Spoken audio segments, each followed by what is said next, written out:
Guangzhou's humid heat had turned into an almost palpable weight under the massive ceiling of the Tianhe Sports Complex. It was mid-May, and the atmosphere inside was even more heated than the scorching sun outside. More than 3,000 people, students, masters, families, and martial arts enthusiasts from all over the world, were focused on the main arena, holding their breath. This was the closing ceremony of the South China Youth Martial Arts Tournament. Spotlights illuminated the floor, casting the smoky, gloomy hall under an even denser haze. Dust particles suspended in the air danced in the projector beams like living organisms. Cameramen, their hands drenched in sweat, watched the hall with rapt attention so as not to miss a single movement. Yet, no one present that day knew they would experience a historic, unforgettable moment, witnessing the collision of modern world glitz and ancient wisdom. In the front rows sat the city's elite, wealthy businessmen and the steely-eyed coaches of the athletes who would compete in the ring. In every corner of the hall, whispers of different disciplines rose. The discipline of karate practitioners, the toughness of Muay Thai fighters, and the mystery of Kung Fu masters. The hall was quite crowded. Exactly 12 matches were to be showcased today. However, one of these fights would be a surprise to everyone, the kind that would leave onlookers in awe. One of the city's prominent masters was going to showcase a match as a lesson for his students, but we haven't yet reached the terrifying details of that subject. In the first row, right in front of the ring, sat two giant men. They possessed physiques that would strike fear into anyone, resembling concrete blocks. As they scanned their surroundings and weighed the energy of the environment, two fighters suddenly appeared ahead. Their steps were resolute, and their gazes were as sharp as weapons. They moved toward the ring, slipped through the ropes like shadows, and greeted each other with traditional respect. The referee explained the consequences of rule violations in a harsh tone, and the fight began. The fight started, but its beginning and end were almost one. The larger of the two fighters suddenly lunged at the other without even giving him a chance to move, and leveled him with a single blow. The young man on the ground had broken his leg. The echo of the bone snapping had been heard even from the back rows. When the young man said in pain that he could not continue, the fight ended. A moment of horrific silence enveloped the hall. Then, the other fighters took their turns one by one, and finally, it was time for the great duel, the expected legend. On one side stood the living legend of Wing Chun, the master of masters and mentor to the legendary Bruce Lee, Ip Man. He wore a traditional Chinese outfit that was snow-white, pristine, and extremely modest. He was 50 years old, but his posture, his serenity, and those deep eyes instilled an indescribable confidence and authority in everyone around him. He radiated an unstoppable energy, not just as physical strength, but like the flow of a calm river.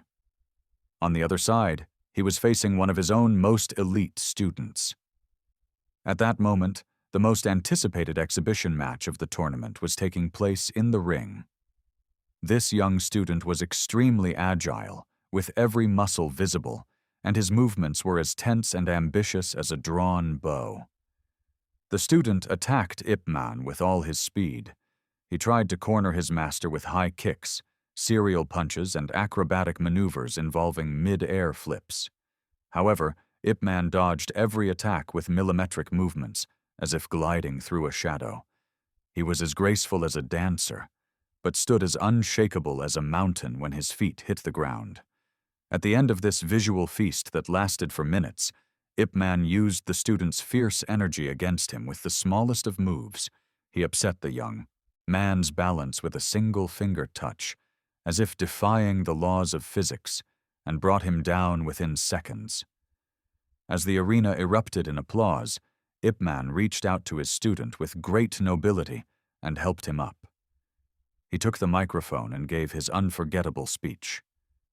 "My children," he said, his voice echoing in the farthest corners of the hall.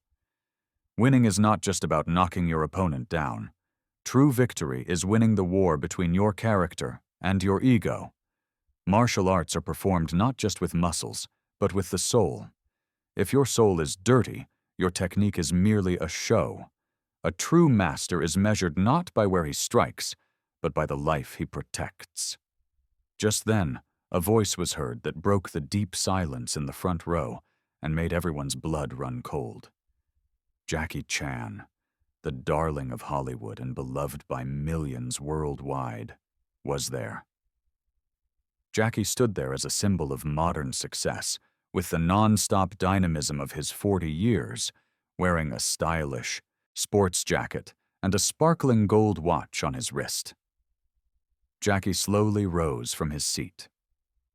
On his face were the traces of a hurt from a lavish dinner he attended in Beijing a week ago, a hidden wound, and a massive ego. At that dinner, he had heard some directors say, "Ip Man is a true master.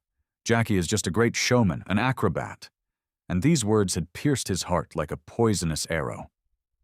Jackie was more than accustomed to the lights of the cameras and the applause of the masses, and he could not stomach being seen as second-rate. "Hey, Ip Man!" Jackie shouted. His voice filled the air like a challenge, cutting through the hum in the hall like a knife. Everyone was stunned. Jackie continued speaking as he moved toward the ring with confident strides, that same self-assured walk we always see in his movies. "It's easy to beat little kids, Master. They have speed, but compared to your experience, they are just leaves. If you really want to prove to the world how good you are, come and fight me if you dare. Let's see if that character and soul you talk so much about will work against my Hollywood speed and experience." A deathly silence fell over the arena. Everyone was in a panic. Such a thing was truly unexpected. However, for the cameramen, this was the golden moment of their professional lives. They were all focused intently on Boo-2 legends. The cameras were zooming in more and more. Ip Man smiled slightly. Without showing any sign of anger or humiliation, he looked straight into Jackie's eyes, seeing the restlessness in his soul. "If that is what you truly want to learn, Jackie, my door and my heart are always open to you," he said. At that moment, an appointment was set for 2 days later. As Ip Man greeted Jackie with confidence, there were condescending looks on Jackie's face. Not a single muscle moved.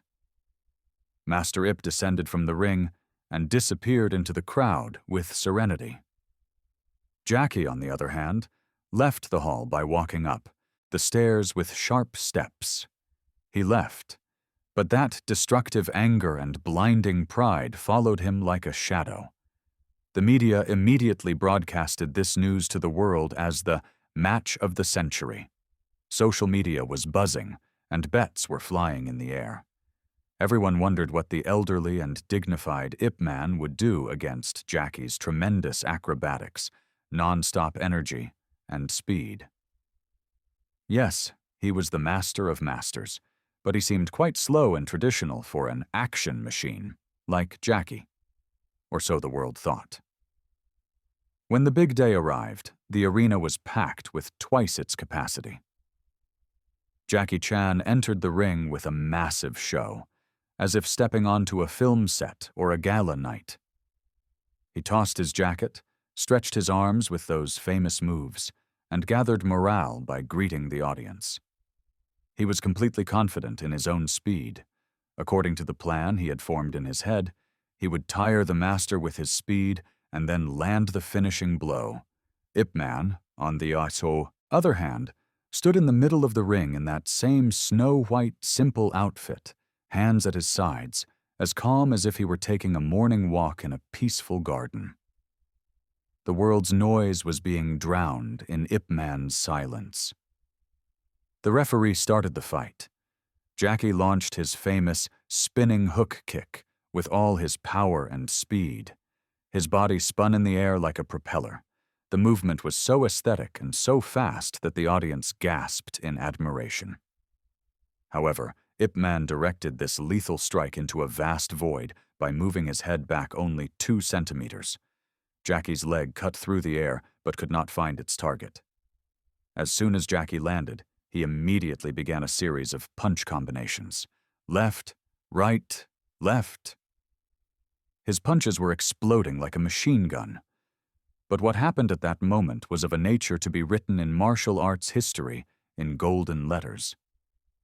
Ip Man's hands suddenly reached such a speed that the human eye could barely distinguish them.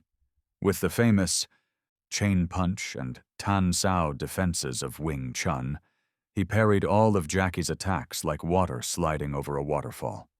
And then, in only the 4th second of the fight, Ip Man lightly touched the vital point on Jackie's chest, exactly 3 fingers away from his heart.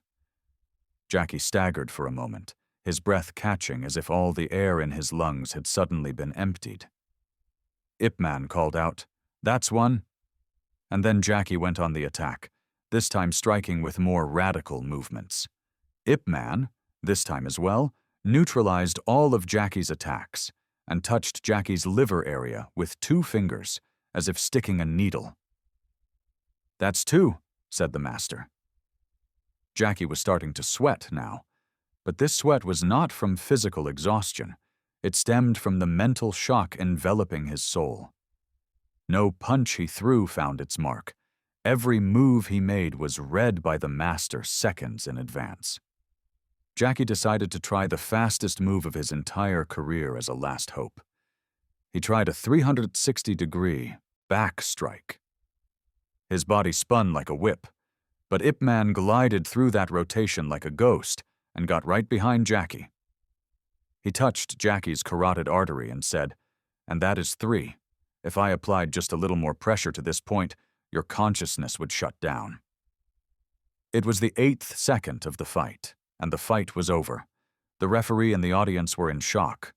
When the stopwatch stopped, there was such a silence in the arena that if a needle were dropped, its sound could be heard. Jackie Chan slowly turned to Ip Man, who was removing his hand from his temples. His face first turned crimson with the anger of defeat. Then that redness gave way to a deep, purifying shame. In front of thousands of people, the world's biggest action star had been toppled in just 8 seconds. But what was shattered wasn't Jackie, but the massive ego he had nourished for years. Jackie's eyes slowly filled with tears. At that moment, he realized that the pain of the words he heard at Guangzhou in Beijing actually stemmed from his own fear of inadequacy. He saw how weak the show and the cameras were in the face of real life and ancient truth. Kneeling down in traditional Chinese fashion, he clasped his hands and bowed his head before the master. "Master," he said, his voice trembling, "forgive me. I am an extremely arrogant and egotistical person. I acted with my ego and showed disrespect to you. I regret it deeply. You taught me what true winning is in these 8 seconds." Ip Man, with great compassion, took Jackie by the shoulders and lifted him up. "Rise, Jackie," he said in a soft voice. "There is no need to kneel. Let seeing the truth about who you are not break you, but rather rebuild you. You are a magnificent artist, providing joy and inspiration to millions of people. Your talent is in cinema, mine is in truth. Both are valuable, as long as you never confuse their places again." Ip Man took the microphone again and turned to the crowd. "Today there is no winner or loser here. Today there is an awakening here. Jackie Chan is the bravest man today, because to accept one's own mistake so sincerely in front of thousands of people requires a spiritual strength far greater than throwing the hardest punch at someone." The arena echoed with respect and admiration. After that day, Jackie Chan was never the same again. He was more modest in interviews, listened more, and bragged less. Hollywood's glitz could no longer blind his eyes, because he had seen the true light within 8 seconds. That 8-second lesson went down in history as the most expensive but most valuable education in Jackie's life. Even years later, this event would be remembered in the martial arts world as 8-second wisdom, or the death of ego. The essence of the story spread from ear to ear. Talent can carry you to the highest peak, but only character can keep you there. If one day you begin to see yourself as superior to everyone else, unreachable, beware.